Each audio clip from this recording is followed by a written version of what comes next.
All right, so a little while ago, I did a video on Pocket Fantasy RPG. And in the context of that video, I either mentioned or the designer reached out to me, I can't remember, about the fact that there exists something now called Pocket Space RPG. And I received the files from the designer, printed them out, and didn't do much with them for the longest time. In the context of working on my design year or my dungeon year design journal, which I talked about in a recent video, my plans to work through this journal during the course of the year and then present it to you at the end of the year, what I've done. The very first thing I did was something that made me think about Pocket Space and ultimately led to a playing of Pocket Space and a solo session that I want to talk to you about here in this video. So I started this design journal and I the rationale for it I talked about in the other video. I'm not going to get into that here, but I randomly decided to begin with the supplement of this hack and slash compendium, and I will try to put a link to that somewhere. I'm not sure how available it is. I think I printed it out from lulu.com, and it began with the concept of a treasure, and somehow I ended up feeling and thinking about the concept of something guarding a treasure. And I ended up rolling on something that said metalwork. And when I did that, it put me in the direction of a sci-fi something or other. And I think that that is what my lesson was from this entry. And the point of this design journal for me has been to see whether just to use my supplemental material and to kind of see what gets generated as a result of that. So in the context of this rolling on this metalwork, I got this kind of magical trapped energy thing, asking whether it was a magical component, and started drawing out this little picture, and this was the building that it was in. And my thoughts were that this one detail of metalwork kind of changed the whole theme, and it suggested something coming up from the depths into it. And I rolled up somewhere this animated construct, and that made me start thinking about the Pocket Space RPG. So I got out Pocket Space, which we're going to look at in a minute, and I decided that I wanted to create do a dungeon crawl sort of in this building here with this sort of concept of this metalwork magical thing. And I went to the dungeon morph cards that I have and just randomly pulled them out. I didn't want to oh, interestingly, I think I got that was actually one of my cards. That's a coincidence, but that was one of the cards that I pulled here, as you can see. I I wanted something to lean on. I didn't want to have to be creating everything myself. And through the Dungeon Morph cards, I came up with this story that I ended up playing out with Pocket Space. And the key thing of all of this was that I got this altar room, and the altar room instructed, or the prompts were that it had these god pairs. Now, I should say the dungeon morph is kind of almost default fantasy. It's not something like space, but abstracting it is very easy to do. And I ended up with two cards that were entrances, but one had a secret door, so I decided it was a secret entrance. And this is where I located my character at the beginning and played out a story wherein he had to travel. It was a bot, actually. It was a repair bot. And based on what I got with my first dungeon entry, he was trying to travel through here that there was this metalwork thing that he needed to continue his life, as it were, his existence, as it were, and he needed to find it. And within here, there was the entrance, and the secret entrance, there was a kind of, this represented in the story just two aspects of like competing things in the world that were represented by this opposing god pairs. And I decided that there was the kind of like the AI throne here, and then the something else, the forgotten god. I created this hall of the forgotten god, and you can see here, spoiler alert, my bot was destroyed. And what ended up happening before he got to this long abandoned ancient temple, which had been a goal, that it was destroyed by this mind meld monster that was sent out from the guard tower here. That the repair bot had successfully snuck by this, but was there was the mind meld thing that was sent out, and getting back to that metalwork from the earlier entry, that it became infused with this metalwork or whatever, and just kind of destroyed it. So the story, it was a kind of one-shot story, and it all came out of my original rolling on the kind of a magical treasure table compendium that gave me the concept for something that was magic, that was being protected. But then once I rolled on metalwork, I decided that what it was some type of modern structure, and that led me to the sci-fi area. So this is getting a little more into the dungeon journal portion, but the point being that when I turned to Pocket Space RPG, and that's what we're going to look at in a second, I already had that bit of the story in mind, that it was going to be this repair bot somehow traveling through something. And then that's when I wanted to go and create the sort of more representative dungeon structure, and see what was going to happen, and how it was going to get played out. So to do that, I used Pocket Space RPG, as well as something else I've covered on the channel, but we haven't seen in a while, which is from the Solo Adventurer's Guide. Some tables here. It's called the Destiny Check table, with some supporting material here, and I will put the link. I've done a video on this. I put the link to it.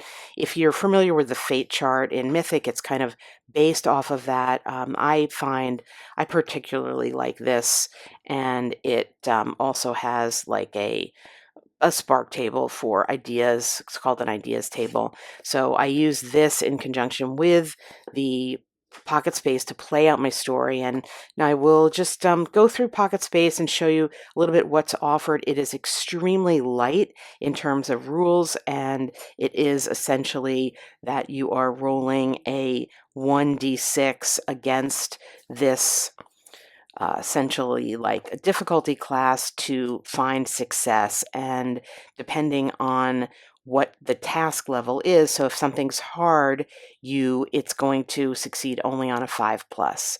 If something is average, it's going to succeed on a 4+. And in many cases, you're literally just rolling the d6. You don't even have, there's not a stat that you can add onto it. So in a lot of cases, it's so minimalistic as to be that. When you create a character, and we'll go through and I'll show this in a moment, there are certain characters that will give you a slight benefit to something, so you can add a modifier, but many times you're simply rolling a d6, and that can work for if you're prepared for the lightness of it, and it can certainly work as solo, as I talked about with Pocket Fantasy, especially with space. To me, like, my story played out, it was just it was very much storytelling and not focused so much on the die rolls. And that's why I ended up going to the Destiny Check table, because it will give you, when you roll on it, it will give you suggestions of things that will happen, like these the types of events, or what if it is a negative event, what will happen? Put something into the scene, take something out of the scene. So it gives enough narrative direction, as I've discussed in the video about that, to support something that is so light with something like Pocket Space. And if you follow my channel, you know I'm often not using heavily directed things like Mythic because I like to have more freedom than that gives. But with something that is such a rules light, I think that can be really useful. So let's take a closer look now at what Pocket Space actually offers. So a note here before I get into this, as I gave on the Pocket Fantasy RPG, this font is pretty small, and when we get to the tables, it's going to be even extra small. Depending on how you're watching my video, it might not appear that small, but that's just a little caution. If you have issues reading small font, this might not be for you. So what is Pocket Space? Well, as I said, it's an extremely simple system to create and play space-oriented RPG, and it is based on just a D6 roll with the difficulty based on the description here. So for, as mentioned, something that's really hard, you basically just have to roll a 6. You do have some stats here: strength, agility, intelligence, wisdom, and charisma, but you're not getting values for all of these when you create your character. You may or may not have a modifier for something. So if you have a strong character, maybe you can do a +1 on something. But in a lot of cases, it's just narratively saying, like, well, this is an intelligence test and rolling the d6, or this is a charisma thing and rolling the d6 with no modifier. So it is important to understand that you're going to have to be bringing a lot of narrative to this. And I think that's why it does work very effectively for soloists. You do get a reroll, so you get 1 or 2 rerolls of any d6 per session to take the best result there. And it says here humans start with 2 and aliens start with 1. You can play an alien. And there are some abilities that will give you an exploding 6 roll, so you get to re-roll that again. And the meat of it here is you get some. So here's some examples of characters that you may have, like a beginning character role, and you could see here that you don't get a ton. So you have something here like combat or fitness is basic training, and advanced training in computer systems, space travel, and vehicles, and then this will let you re-roll a task involving agility, or you can if you're playing with like a spaceship, you can assign this to the piloting position, or this character can re-roll any ranged attack rolls. Now, the difference between basic training and advanced training: basic training says you might get a benefit to the task roll. So maybe you could roll 2d6, maybe you could roll 2d6 and pick the better of them. Now, for the soloist, you would have to decide if the situation warranted that. For advanced training, you really should get that. So they call it a re-roll here. When I've played, I've just used essentially rolling with advantage. Like, well, in this case, there was no advantage, but rolling 2d6 and then taking the better roll as opposed to rolling and re-rolling. So in this case, a 6 and a lobster, which is a 1, you would just take the roll of the 6 on that. So it comes with some characters like the captain, the engineer, the pilot that we looked at, a scientist, a security captain, and you also, or excuse me, a security character. You also get some hobbies that you can choose. So you can decide that you would give your character some interest level that might come into play. And it doesn't say this, but it could be, well, it should be, I think, outside of the uh, trying to give just another traditional benefit. So they give some examples here: art, music, history, a different language, something that doesn't seem related to the concepts of space per se, but that might come into play narratively. There are a lot of, you can play aliens, and there are a D66 table of alien abilities, and in the end, for my character, this is what led to my character's demise because it encountered an alien in the place it was investigating, and that alien had one of this mind meld characteristic that, through the use of the destiny chart, came to be the thing that infused it with effectively like the poisonous metal that destroyed it. But you can either roll randomly or choose them, and it will. These would be abilities that you would have if you were playing an alien, or, as example, in the case of my situation, basically an NPC had. So things like contaminant immunity, where you are immune to poisons and things, and enhanced memory or infrared vision, and things like precognition. You can get a sense of future events when you are concentrating. So here, the pocket master who's running the game would decide what event, the scope of it, and how often you could use it. But of course, if you were playing this character yourself, that's something that you would do for yourself. There are rules for starships here. I'm going to just kind of skip over them. I didn't use them. I don't use these things in their starship combat. When doing solo sci-fi, it's just sort of too much to manage or conceptualize. And really, what I'm doing with any kind of sci-fi solo is similar to what I would be doing with fantasy in terms of how localized it is, but with a sci-fi kind of skin on it. So I also did not use any of the vehicle rules, but they are here. There are also rules for creating worlds. And again, I didn't do this, but I think you could very much do this easily and have it be just a kind of informative uh, impact on your session. So if you were in an inhospitable world, for example, perhaps that would make the difficulty of certain things outside harder. Or if you were in something that was Earth-like, it might make it easier. Of course, you could do an entire world building for yourself, but you're not going to find, this is a limited rule set here, and it is just it is very basic, and it just allows you to sketch certain things in. So for example, you have a D66 table here, or D6 table here, of the trading things that, if your world is a trading, it could be agricultural or non-agricultural, or maybe it's industrial. So in my case, it was probably an industrial world I was on. If I had developed that out further from the plot point that I had of this facility that was guarding the magic, and if I wanted to, or if in the future I want to take, well, my character is no longer, but take the story and continue it on, I know I'm pretty much in an industrial place, and that might be relevant. There are additional things like external events you could have: electromagnetic storms, a comet, an anomaly, some type of spaceship graveyard. Very expansive, but obviously just sort of sketched out here.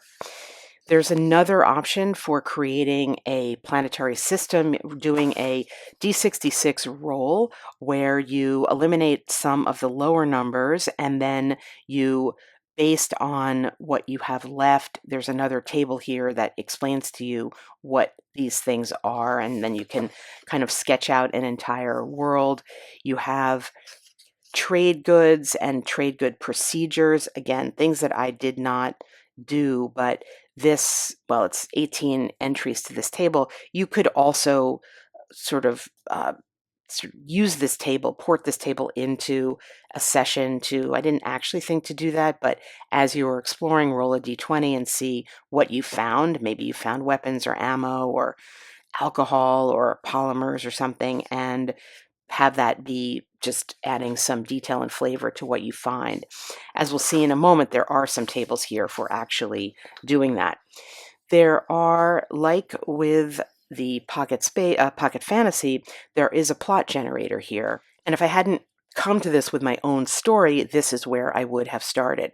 So you have some D6 tables. Again, it's all D6 based. It's very manageable. And I think that for solo play, especially with sci-fi, it can be intimidating because you're just have to kind of feel sometimes like you have to create entire galaxies of things. But here we have some D6 tables that are pretty simple. They give you a situation like a distress call or an alien starship arriving or some sort of strange structure being discovered. What is the complexity? Well, it involves a cover up or it involves a new science not yet understood. Where is it located? Either an unknown or known planet, a starport, or a space station. You have some D6 tables for merchants and mercenaries that maybe a merchant needs something delivered, so like a pickup and delivery type of thing, or there's a rebellion that needs help. Again, you would have to bring a lot to that, but it gives you some very basic suggestions here. There's a D6 complexity table that what is involved here? Are there hostile situations? Is it a crew member or is it perhaps a big giant conspiracy? So sort of how local or how general the complexity is, and again, the location.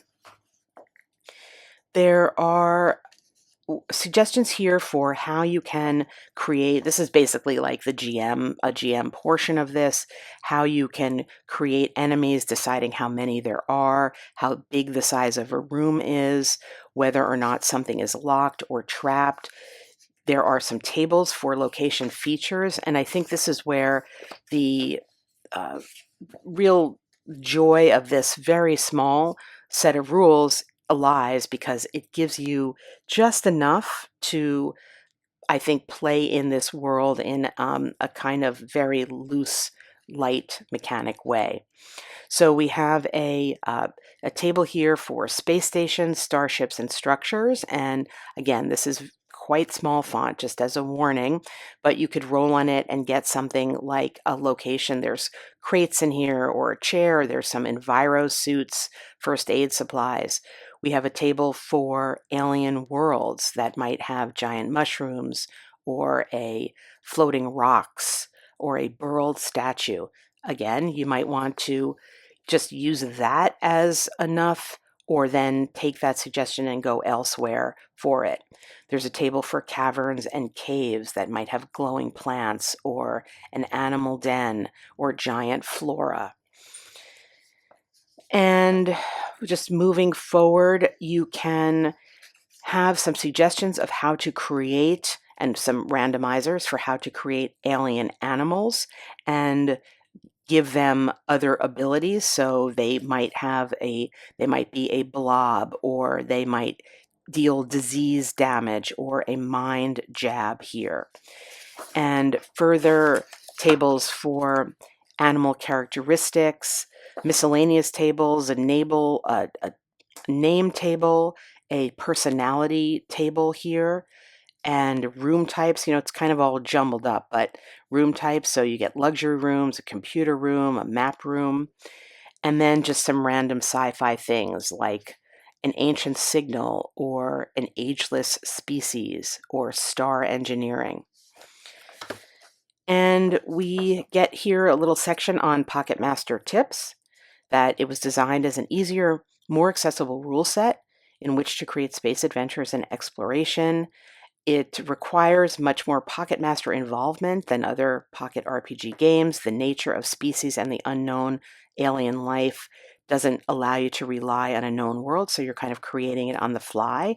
And again, I think this is where it will help the soloist, because by definition, there's a lot of interplay and narrative requirements for the Pocket Master.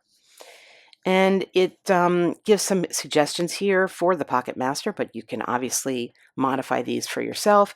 If you want to help yourself, give them a free reroll, or again, rolling with advantage. Or if you want to hinder, you have to give the enemy that option. Along with this, there is I guess a supplement you'd call it, for Pocket Space RPG Horror, which will have, it's the same rule set, it just gives you the kind of horror flavor to it, and it will explain here, give you some examples of what it means to have a laughable task or simple in the context of horror. So, for example, a simple task is like, or something, a difficulty example is seeing an alien bursting from somebody's chest, as opposed to being startled by an alien monster that's larger than a human. And we get a table that will allow us to add a random horror characteristic to an alien, so like a loud screeching or drinks blood or lays eggs. Space horror locations like a mining facility, a terraforming facility, some sort of natural structure, alien temple, etc. And we get a D66 table of location mission hooks. So we'll just do a roll here. And as an example, what we would get, say if we rolled a 6 and a 5, that would be an exploration outpost. Coming across the outpost in their travels, the crew are shown experiments that are very advanced, but the scientists seem odd, showing strange marks on their necks and secretly eating local fauna raw. So, you you could definitely use that as a spark. And again, we'll take another look at one. Here's alien ruins. Coming across vast ancient alien ruins, the crew explore them and their strange glyphs written on their surfaces. A nearby cave pours forth with a swarm of bug monsters, forcing the crew to seek safety in the ruin structure. The transparent specter of an unknown intelligent alien species seems to be beckoning them to a particular location. So honestly, these are just great like journaling prompts if you wanted to start here and just create some narrative for yourself. But because Pocket Space is so light on its rules, it is practically that. And then the other supplement that I have here that I did use for my own character is the Pocket Space RPG robot. So this is an optional character choice for Pocket Masters to use. Robots are created based on their body design and purpose. And I didn't go through the random. Instead, I chose that I made my robot be a repair bot. Let's see, where was that one? A maintenance bot, and it gave me the basics of the ability to re-roll involving something using basic repair. Now, unfortunately, based on the story that I was actually playing, this benefit didn't really happen. I made my character the repair bot because I felt like the story that I already had, I guess it had to do with something malfunctioning, so therefore I decided it was a repair bot. I'm not sure that was the best way to go necessarily, especially since my character met its demise, but nevertheless, I had these benefits, basically specialized maintenance functions that I could fabricate something, and I did end up using that to try to get through. Well, initially, I used it to kind of get through the secret door, so that was good, but honestly, after that, it kind of wasn't this super useful. The benefits that I got really didn't come into play, and I was effectively going through my story just with the basic D6 roll against whatever difficulty it was, and as mentioned, the randomness got me with the mind meld in the end. You could have an astrobot that had a navigation function, a combat bot that would have been probably in the end better for me. So it gets, as you would expect, combat benefits. And there are other rules here that I did not use myself, but they're rules for androids and synthetics. So androids would have the capacity to have some roles that impact charisma. They could re-roll strength. They don't need to eat, drink, sleep, or breathe, of course. And then synthetics roles for those. There are also some robot enemy rules here, and you could have these come into play to create robot enemies as opposed to alien enemies, and they follow the same rules as the alien enemy creation. So that is a look inside the basic rules of Pocket Space RPG, Pocket Horror, and the Pocket Robot expansion. I found this to be a really enjoyable way of playing out a sci-fi story. As I said, I find that there's difficulty in doing that with just the feeling that I need to create like this galactic, just overwhelmingly large kind of story. And with Pocket Space, it really brings it down to its essentials. It makes it the narrative makes it flow. Um, the narrative is just closer, I guess, is a way of saying it. That because it requires you to bring a lot to the story, because there aren't the mechanics there, it is easy, I think, for me as a soloist to do that and to create a story. And in this particular case, because of what I had been just doing in this journal here, and you can see I've tried to, I am going to do, just as I said, there will be another journal video at the end of the year, but the this reflection here that the keyword that the metalworks really dictated the concepts here, and that I came up with this animated construct is trying to be that trapped and get back to its quote unquote soul energy.